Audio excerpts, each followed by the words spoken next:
మీనము వారికి గనక చూసుకున్నట్లయితే ప్రధానంగా ఇక్కడ మీకు ఎవరికైనా కానీ గుర్తుపెట్టుకోండి, ముందుగా జరగబోయేటువంటి కొన్ని నెగటివ్ సింప్టమ్స్ కావచ్చు, నెగటివ్ విషయాలు కావచ్చు, జరిగే ముందు మనకి ఏదైనా ఒక నిమిత్త రూపంలో, ఒక సింప్టమ్ రూపంలో తెలిస్తే బాగుందని ఉంటుంది. ఎందుకంటే తద్వారా మనం ముందుగా తెలుసుకొని జాగ్రత్త పడినట్లయితే ఇబ్బంది కలగకుండా ఉంటుంది కదా అని.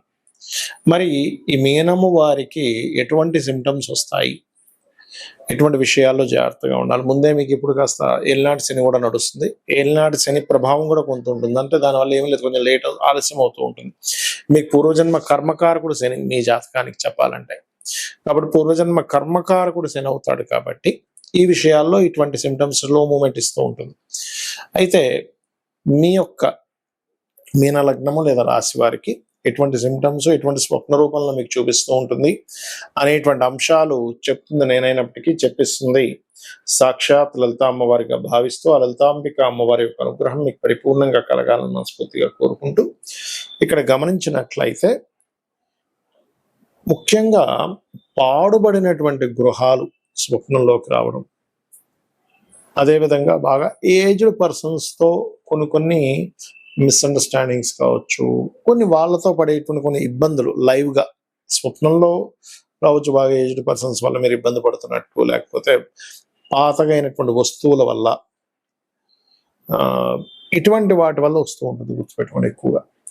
లేదా ఒక్కొక్కసారి మోకాళ్ళకి సంబంధించిన ఇబ్బంది కూడా చూపిస్తూ ఉంటుంది. ఏమిటండి ఈ మధ్య అంతా మోకాలు బాగా లాగుతున్నాయి, చిన్న చిన్న పిల్లలకు కూడా వస్తూ ఉంటాయి కాళ్ళు లాగడం, మోకాలు లాగడం, ఇది కూడా చూపిస్తుంటుంది. అయితే దీనికి కూడా కారణం కొంతవరకు రాశిలో శని సంచారం కూడా జరుగుతుంది. ఎందుకంటే శని కాళ్ళకి ముఖ్యంగా కాళ్ళకి మోకాళ్ళకి కారకుడు అవుతాడు. శని పాదాలకు మళ్ళీ చూస్తే గురువు అవుతాడు.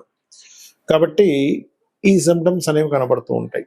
లేదా ఒక్కొక్కసారి నరాలు లాగడం ఆరోగ్యపరమైనటువంటి విషయాల్లో, శనివారాలే ఎప్పుడూ ఏదో ఒక ఇబ్బంది రావడం గమనిస్తూ ఉన్నట్లయితే ఏంటోనండి ఈ మధ్య అంతా శనివారాలు నాకు ఇది అవుతూ ఉంటుంది అంటూ ఉంటారు. అలా ఏంటంటే అవి మీకు స్వప్న రూపంలోని లేదా ఈ రూపంలో కనబడుతుంది అంటే మీకు ప్రకృతి అమ్మవారు ప్రకృతి రూపంలో ఒక హింట్ ఇస్తుంది అనేటువంటి విషయం మనం అర్థం చేసుకోగలగాలి. అలాగే ఇప్పుడు ప్రస్తుతం కూడా మీకు ఏలినాటి శని నడుస్తుంది కాబట్టి 6లో కేతు ఉంటూ 12లో రాహు ఉంటూ రాశిలో శని ఉన్నాడు. కాబట్టి ఇక్కడ ఏంటంటే ఇన్వెస్ట్మెంట్స్ చేసే విషయంలో కూడా ఏదైనా మదుపు పెడుతున్నాము, పెట్టేటప్పుడు కూడా మనకు ఒక్కొక్కసారి ఒక హింట్ ఇస్తూ ఉంటుంది. వెళ్ళే సమయంలో ఏదో ఒక ఆటంకం రావడం కానీ, అంటే ఏదో ఒక హింట్. అంటే ఏంటి, ఈ సమయంలో మీరు చేసేటువంటి ఇన్వెస్ట్మెంట్స్ షార్ట్ టర్మ్ ఇన్వెస్ట్మెంట్స్ వల్ల ఇబ్బంది ఉంది, లాంగ్ టర్మ్ ఇన్వెస్ట్మెంట్స్ ఓకే అనేది కూడా చెప్పడం. అయితే మీరు రాజరాజేశ్వరి అమ్మవారి ఆరాధన చేయడము, నిత్య దేవత ఆరాధనలో మీరు నిత్య జీవితంలో కొంచెం గణపతిని ఎక్కువగా ఆరాధన చేసుకోవడము చేస్తూ ఉండండి. అదేవిధంగా గోవులకు కాస్త బెల్లము 4 ఉండలు బెల్లం తినిపిస్తూ ఉన్నట్లయితే కూడా ఎటువంటి నెగటివ్ ఎఫెక్ట్స్ మీ మీద పడకుండా ఉంటాయి. ఈ యొక్క సిమ్టమ్స్ అనేవి ఒక్కొక్కసారి మనకి మహాదశను బట్టి కొంత ఉంటుంది. ఒక్కొక్కసారి మీకు ఆ గ్రహం ఏదైనా ఆ స్థానాల్లో ఉంటే, అంటే 6వ భావంలోని లేదా వ్యయభావంలోని, అష్టమ భావంలోని ఏదైనా గ్రహం పూర్తిగా పాడైతే కూడా ఆ యొక్క మహాదశ నడిచేటప్పుడు కూడా మీకు ఆ సిమ్టమ్స్ అనేటువంటివి ఆ రకంగా ఇస్తూ ఉంటాయి. అందులో ఒక్కొక్క గ్రహాన్ని కనుక మనం తీసుకున్నట్లయితే రవి మీకు స్పాయిల్ అయ్యాడు. అది మీది ఏ లగ్నమైనా కానీ, మేషం నుంచి మీనం వరకు ఎనీ లగ్న సూర్య భగవానుడు 6లో ఉండి పాడయ్యాడు అనుకోండి, అప్పుడు మీకు ఏంటంటే గవర్నమెంట్ వ్యక్తులతోని, తండ్రి లేదా తండ్రి తరపు వారితో గొడవలు అవుతూ దాని సిమ్టమ్ చూపిస్తూ ఉంటుంది. అంటే చిన్న చిన్న మాట వస్తుంది అంటే మీరు అర్థం చేసుకోవాలి, ఓకే. లేదా వాళ్ళకి అప్పు ఇప్పించడం ద్వారా, లేదు ఒక్కొక్కసారి సూర్యభగవానుడు అష్టమంలో ఉండి జరుగుతూ ఉంటుంది. అలాంటప్పుడు ఏంటంటే ఆకస్మిక సంఘటనలు, అంటే తండ్రికి ఏదో హార్ట్ స్ట్రోక్ రావడం, లేకపోతే మీకే గవర్నమెంట్ నుంచి కొన్ని ఫైన్స్ పడడం, ఇట్లాంటివి జరుగుతూ ఉంటాయి. 12లో ఉండి పాడయ్యాడు అనుకోండి, అది కూడా కొంతవరకు మీకు మీ యొక్క, అంటే మీరు గవర్నమెంట్ రిలేటెడ్ సంబంధించినవి కావచ్చు, పిల్లలకు సంబంధించినవి కావచ్చు, ఏదైనా ఖర్చుల వల్ల సంతానానికి ఖర్చులు సంబంధించిన విషయంలో ఏదో ఇబ్బంది రాబోతుంది అంటే దానికి సంబంధించిన మీకు ముందుగానే కొంచెం ఈ స్వప్న రూపంలో చూపిస్తూ ఉంటుంది హింట్. ఆ రకంగా 6లో గాని, 8లో గాని, 12వ భావంలో గాని ఉండేటువంటి గ్రహాలు ఆ విషయంలో ఖర్చుల్ని, ఆ విషయంలో ఇబ్బందుల్ని, ఆ యొక్క విషయంలో గొడవల్ని ఇస్తూ ఉంటుంది. చంద్రుడు అనుకోండి, మీకు చంద్రమహర్దశ నడుస్తుంది. చంద్రుడు 6, 8, 12 స్థానాల్లో ఉన్నాడు, పాడై ఉన్నాడు. 6, 8, 12 స్థానాల్లో ప్రతిసారి ఇబ్బంది ఉండాలని రూల్ లేదు. ఇప్పుడు అదే కుంభలగ్నం ఉందనుకోండి, 6వ అధిపతి చంద్రుడు, ఆయన 8లో ఉన్న 6లో ఉన్న విపరీత రాజయోగాన్ని ఇస్తాడు. ఇక్కడ మనం ఎగ్జంప్షన్ ఏమిటి అంటే విపరీత రాజయోగాన్ని ఎగ్జంప్షన్ చేయండి. విపరీత రాజయోగం కాకుండా మీరు ఎప్పుడైతే ఈ 6, 8, 12 స్థానాల్లో ఉండే గ్రహం పాడైనట్లయితే, అది చంద్రుడు అయినట్లయితే, ముందు మీకు అది మనసు మీద చూపిస్తుంది ఎఫెక్ట్ అనేటువంటిది. అంటే మానసికమైనటువంటి స్ట్రెస్ని, మనసు మీద దాని యొక్క ప్రభావం అనేటువంటిది చూపిస్తూ ఉంటుంది, గుర్తుపెట్టుకోండి. ఇక అదే విధంగా చంద్రుడు తర్వాత కుజుడు మీకు 6, 8, 12 స్థానాల్లో కుజుడు నీచభంగ రాజయోగం, విపరీత రాజయోగాలు కాకుండా స్పాయిల్ అయినట్లయితే, అది మీకు ఇచ్చేటువంటి ఆ మహాదశ అంతర్దశల్లో మీకు ముందుగా చిన్న చిన్న గొడవలు మీ లైఫ్లో జరుగుతూ ఉంటాయి.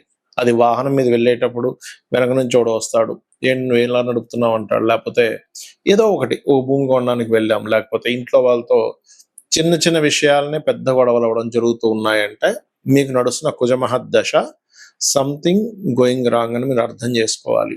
అలా కాకుండా ఆ కుజుడు బాగున్నాడు, చిన్న చిన్న ల్యాండ్స్ డీల్స్లోనే బాగా డబ్బులు వస్తున్నాయి, అప్పుడు ఆ కుజుడు బాగా పనిచేస్తున్నాడు అని అర్థం. ఇక్కడ ఏంటంటే మహాదశ అది ఇచ్చేటువంటి ముందుగా చెప్పేటువంటి సిమ్టమ్ ఏమిటి మీకు ముందుగా అర్థమవుతూ ఉంది.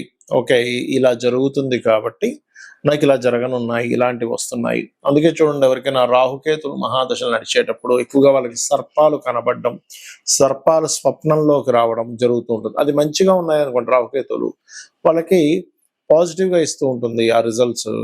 అలా కాకుండా స్వప్నంలో పాము చుట్టేసినట్టుగా వస్తే రాహుకేతుల యొక్క ప్రభావం బాలేదని అర్థం. ఆ రకంగా బుధుడు గనక మీ జన్మజాతకంలో స్పాయిల్ అయి ఆ యొక్క మహాదశలు అంతర్దశలు నడిచేటప్పుడు అక్కడ కలిగేటువంటి ఫలితాలు ఏమిటంటే బంధువర్గంతో లేదా మీరు ఏదైనా ఒక కమ్యూనికేట్ చేస్తున్నారు, ఎవరితో మాట్లాడుతున్నారు, లేదా ఏదైనా దస్తావేజుల విషయంలో, అగ్రిమెంట్స్ విషయంలో మీకు తెలుస్తూ ఉంటుంది ఆ యొక్క తప్పిదాలు. అంటే ఎలా అంటే అగ్రిమెంట్లో ఏదో మిస్టేక్స్ ఉన్నాయి, లేదా అగ్రిమెంట్ రాద్దాం అనుకునే టైంకి పెన్ను రాయకపోవడం, పెన్ను కనబడకపోవడం, లేకపోతే మనం ఒకటి చెప్తే వాళ్ళు ఇంకొకటి టైప్ చేయడం, ఇవన్నీ కూడా అగ్రిమెంట్ రూపంలో ఇస్తూ ఉంటుంది ప్రభావం అనేటువంటిది. ఆ రకంగా మనకి గురుగ్రహం గనక మీకు 6, 8, 12 స్థానాల్లో పాడైతే గనక మీకు గురువుల నుంచి వచ్చేటువంటి కొన్ని ఏవైతే ఉంటాయో అవి మీకు అంటే వాళ్ళతో గొడవలు అవ్వడం కానీ, లేదా వాళ్ళ యొక్క ఆరోగ్య పరిస్థితి బాగోకపోవడం కానీ, ఆ రకంగా ఏదైనా దత్తక్షేత్రాలు వెళ్దామంటే ఏదో ఆటంకం రావడం కానీ, ఇవన్నీ కూడా ఏంటంటే మీకు గురుగ్రహం ఈ యొక్క మహాదశలు అంతర్దశలు మీకు బాగుండట్లేదని సిమ్టమ్ ఇస్తుంది అనమాట. అది శుక్రుడు స్త్రీలకి, వివాహానికి, లగ్జరీ లైఫ్కి, వాహనాలకి, గృహాలకు కారకుడు. ఈ శుక్రుడి యొక్క మహాదశ చాలా మంది వచ్చినప్పుడు ఏమనుకుంటారంటే నాకేంటంటే శుక్ర మహాదశ వచ్చిందంటారు. కానీ అది గనక బాగుందా బాగోలేదా మీకు సిమ్టమ్స్ ఎలా తెలియాలి? మీరు స్త్రీలతో అనవసరమైన గొడవలు అవుతున్నాయి, శుక్రుడు ఎక్కడో స్పాయిల్ అయ్యాడు, స్త్రీల ద్వారానే అనుకూలత, స్త్రీల ద్వారానే బాగా కలిసి వస్తుంది, శుక్రుడు బాగున్నాడు, శుక్ర మహర్దశ బాగుంటుంది అని అర్థం. శని రోగానికి కారకుడు. మీకు స్వప్నంలో కానీ లేదా బయట మీ యొక్క స్థితిగతుల్లో కొంచెం హెల్త్ పరంగా ఇబ్బంది ఉంది అంటే ఖచ్చితంగా మీకు అది రోగానికి దారి తీయనుంది అని అర్థం చేసుకోగలగాలి. కాబట్టి ఈ రోగకారకుడు, రోగానికి ఈ యొక్క సిమ్టమ్ ఏదైతే ఉందో ఇవన్నీ కూడా ఎఫెక్ట్ ఇస్తూ ఉంటాయి. కాబట్టి ఈ గ్రహాలు ఏవైతే ఉన్నాయో మనకి మన మేషం నుంచి మీనం వరకు మీకు నడుస్తున్న మహాదశలు మీకు శుక్ర సంబంధించినటువంటి ఏవైనా, ఇప్పుడు చూడండి ఇందాక మనం అనుకున్నాం శుక్రుడు కనుక బాగోపోతే స్త్రీలతో అని, అది ముఖ్యంగా వివాహ సమయంలో అబ్జర్వ్ చేయాలి. అది అంటే వివాహం అనుకుంటున్నాము కానీ ఎప్పుడు ఏదో ఒక శుభకార్యాలకు సంబంధించినటువంటి విషయాలు వెళ్తుంటే ఎక్కడో ఆటంకం కలుగుతుంది అంటే మీరు అక్కడ ఆ శుభకార్యం చేయించుకోవాలనుకునే విషయంలో ఏదో దోషం ఉంది అని మీరు అర్థం చేసుకోవాలి. అయితే ఎన్ని దోషాలున్నా ఏమున్నా కానీ మీరు గనక నిత్యము లలితా సహస్రనామాలను గనక శ్రవణము లేదా పఠనం చేసినట్లయితే 100% బాగుంటుంది. శ్రీమాత్రే నమః.